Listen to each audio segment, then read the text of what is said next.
பாகிஸ்தான் மற்றும் வங்கதேசத்தில் முஸ்லிம் குடும்பங்களுக்கு மத்தியில் இந்துக்கள் பாதுகாப்பாக இல்லை என்று உத்தரப்பிரதேச முதல்வர் யோகி ஆதித்யநாத் தெரிவித்துள்ளார்.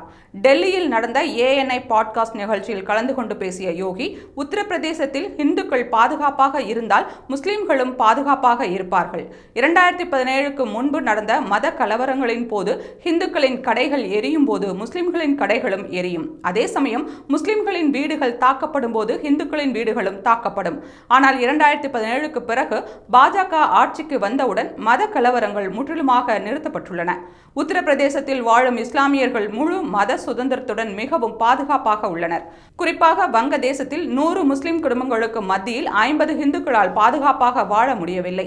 அதேபோல பாகிஸ்தானில் முஸ்லிம்களுக்கு மத்தியில் வாழும் இந்துக்கள் பாதுகாப்பாக இல்லை என்பதே உண்மை.